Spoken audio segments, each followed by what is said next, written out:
Hello, mes loulous, j'espère que vous allez très bien. Moi, je vais très bien par la grâce de Dieu.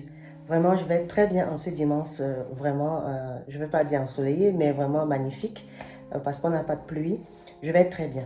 Alors, cette vidéo va s'adresser exclusivement aux femmes qui sont en couple, aux dames qui sont vraiment en couple. Voilà. C'est une vidéo qui m'est venue comme ça à l'esprit et j'ai voulu partager cela avec vous. Je pars du principe que on se doit de tous connaître ce que je m'apprête à vous dire. Et connaître ces trois choses nous permet d'améliorer notre couple. Ça nous permet nous-mêmes d'être plus épanouis parce qu'un homme qui se sent aimé, un homme qui se sent apprécié, un homme qui se sent chouchouté de sa femme, nous en redonne plus. Et ça nous rend encore plus belle, ça nous rend encore plus épanouissantes. Alors, je vous demande, pour celles, pour celles qui n'appliquent pas encore ce que je m'apprête à vous dire, je vous dis de ne pas essayer tout de suite, mais d'envisager au coin de votre tête à le faire de manière continuelle, c'est-à-dire essayer au fur et à mesure de changer certaines habitudes que nous avons déjà. La vidéo également que je m'apprête à vous faire ce matin, c'est un peu la continuité de la vidéo que j'avais déjà faite sur ce que j'aurais voulu savoir des hommes et des femmes, bien évidemment. Dans ce que j'aurais voulu savoir des hommes, j'avais énoncé six clés fondamentales à connaître sur ce qu'un homme attend de nous. C'était inspiré du livre « Les hommes viennent de Mars et les femmes de Vénus ». Alors, je vois déjà certains d'entre vous qui vont me dire « Oh, encore des choses rébarbatives. Moi, j'ai déjà mon prince charmant, j'ai déjà l'élu de mon cœur. Nous sommes déjà mariés entre nous. Pourquoi encore elle nous pousse encore à écouter cela ?» Je te dirai à toi qui me regarde que rien n'est sûr. On est sûr de rien dans la vie. Et je dis toujours, il faut cultiver l'amour. Je dis toujours, il faut entretenir l'amour. Je dis toujours, il faut, comment dire, on dit au centre, Sunundwan, il faut attiser le feu. Il faut toujours que le niveau de mon amour soit toujours au point vert, pas en orange, pas en jaune. Alors, en tant que bonne femme, on se doit vraiment de toujours raviver cette flamme. Alors, pour ceux et celles qui me regardent pour la première fois, je te dis que je suis Flore Bras, la responsable des établissements BF. Je t'invite à cliquer sur la petite cloche juste en bas afin que tu puisses avoir une notification chaque fois qu'une nouvelle vidéo sortira. Voilà. Et pour ceux et celles qui me connaissent déjà, je vous dis un grand merci de m'écouter tout le temps, chaque fois qu'une nouvelle vidéo sort. Alors, sans plus tarder, trois choses, mesdames, à ne pas faire lorsque nous sommes en couple.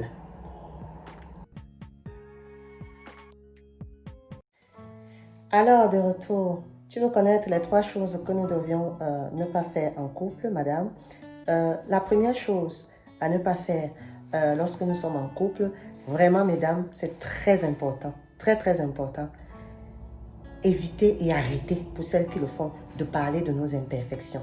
Vous savez, nous les femmes, nous sommes des championnes en pensant que lorsque nous sommes en couple, nous devons tout dire à la personne avec qui nous vivons. C'est là où on se retrouve souvent à côté de la personne que nous aimons. Ah, j'ai un ventre très gros. Ah, ma bouche est très large. Ah, mon nez, il est très gros. Ah, mes yeux sont bizarres. Ah, je suis trop grosse. Oh mon Dieu. Arrêtez de parler en boucle de vos imperfections à votre homme. Sachez que l'élu de votre cœur qui vous a choisi, il vous a choisi parmi de milliers de femmes parce que vous étiez son idéal de femme, parce que vous étiez pour lui l'élu de son cœur. Oui, il vous a choisi, il sait ce qu'il fait.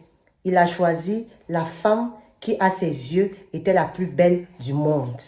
Et oui, c'est pour cela que monsieur vous a choisi. Et si tu passes ton temps à ressasser, à mettre en boucle la liste de tes imperfections, je t'assure, ça va commencer à tourner dans sa tête. C'est-à-dire, le ventre qu'il trouvait que c'était un ventre plat, subitement un matin, il va commencer à le trouver gros. Et qui commence à avoir cette attitude, vous allez pousser la personne à déplacer le curseur, c'est-à-dire quitter des qualités qu'il avait vis-à-vis de vous pour commencer à en voir ça en défaut. Et pire encore, madame, vous savez que nous sommes amenés à nous mixer avec des gens. Nous sommes amenés à avoir une vie sociale. Monsieur qui avait l'habitude d'aller au bureau, monsieur qui avait l'habitude d'aller au sport, va commencer à comparer ton ventre avec Catherine, va commencer à te comparer avec Solange. Et c'est comme ça qu'on dessine souvent le diable devant notre porte. Évitez de parler de vos imperfections en boucle. Oui, tu es l'élu de ton chéri. Si ton chéri t'a choisi, c'est qu'il voyait en toi tes qualités.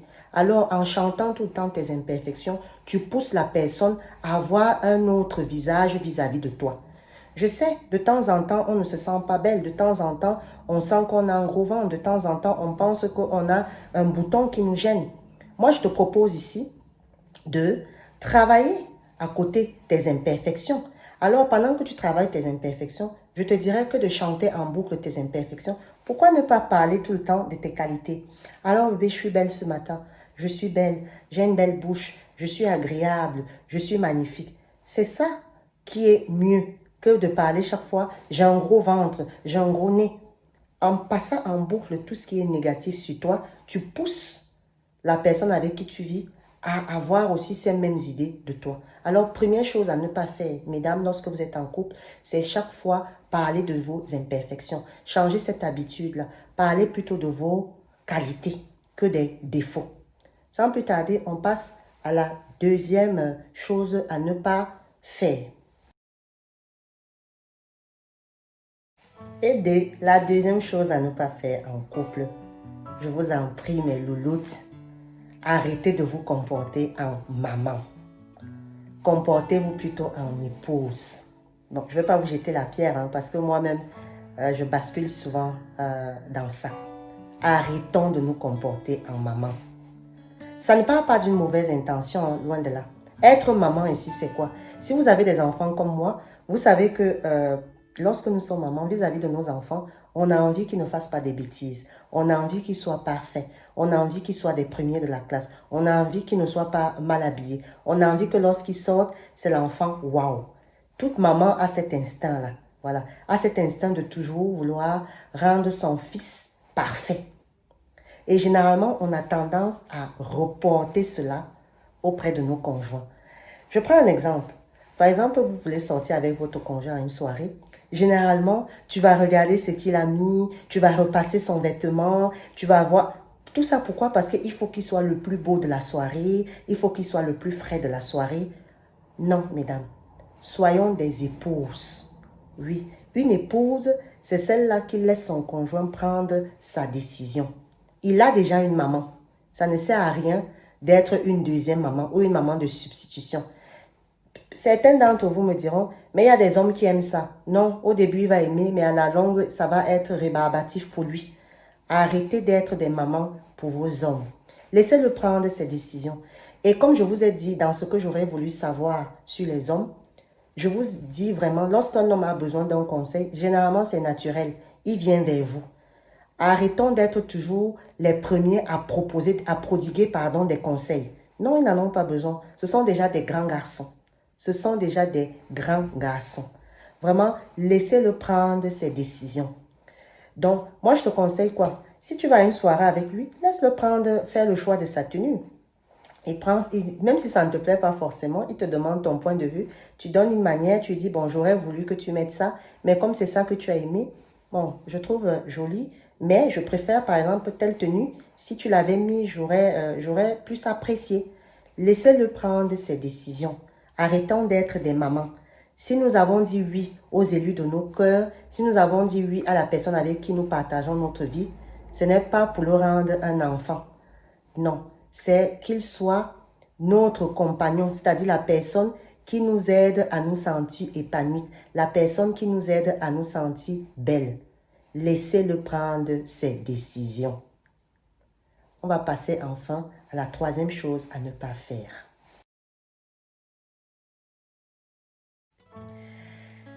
On arrive déjà au bout, j'ai dit cette vidéo ne sera pas trop longue. La troisième chose à ne pas faire lorsque nous sommes en couple, mesdames, c'est arrêter des reproches. Je vous en prie, arrêtez des reproches. Vous savez, on a tendance à reprocher nos maris, nos conjoints, généralement devant nos enfants, devant des amis, devant nos frères et nos sœurs, devant les familles, en public. savez, lorsqu'une femme se sent frustrée ou a quelque chose à dire, ça sort tellement vite. D'ailleurs, c'est ça la différence entre l'homme et la femme, c'est que l'homme sait se maîtriser. Généralement, nous les femmes, on a du mal à nous contenir et ça sort vite. Je vous dirais ici, mesdames, je vous en prie, arrêtez de faire des reproches. Arrêtez de faire des reproches à votre compagnon ou à votre mari. Les reproches ici, ça va à long terme froisser son ego d'homme. Les reproches ici vont rendre votre mari, comment dirais-je, dégoûté. C'est-à-dire, à long terme, vous allez le pousser à penser que vous ne l'aimez pas pour qui il est. Non. Il va se sentir, comment dirais-je, il va se sentir petit. Il va perdre même parfois pour certaines confiance en lui. Cessez de faire des reproches. Cessez de faire des reproches. Lorsque vous n'êtes pas d'accord avec lui, il y a même une manière de lui faire comprendre cela. Et avec le recul aujourd'hui, la meilleure manière n'est pas forcément devant des personnes. C'est dans un dialogue. C'est dans un dialogue. Et j'ai même envie de vous dire, mesdames, lorsque vous vous comportez comme ça, vous poussez votre compagnon également à se comporter comme ça avec vous. Oui, vous poussez votre compagnon à se comporter comme ça avec vous. Il va commencer aussi, devant les gens, manque de maîtrise aussi, à vous répondre, vu que c'est ce que vous lui donnez. N'oubliez pas ma phrase, donnez et vous recevrez. Si vous êtes sauvage avec lui, à long terme, il va être sauvage avec vous. Si vous êtes douce avec lui, à long terme, il va vous traiter de manière douce. Si vous le traitez comme un roi, à long terme, il va vous traiter comme une reine. Bon, il y a des exceptions, il y a des personnes que vous avez beau faire tout ce que vous pouvez faire, ils restent comme ils sont. Pour cela, on n'a rien. Pour cela, vraiment, on n'a rien à dire. Mais dans un cadre normal et idyllique, ce que vous donnez, vous recevez. Ce que vous donnez, vous recevez. Donc, voilà la troisième chose très importante à ne pas faire lorsque vous êtes en couple.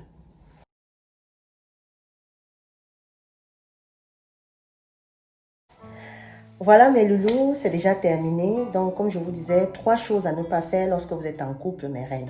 Vraiment, je vous conjure, vraiment, cessez, comme je vous ai dit au début, de parler de vos imperfections. Aujourd'hui, nous sommes en 2020. Nous avons tout pour être belles. Nous avons tout pour gommer les imperfections que nous ne voulons pas.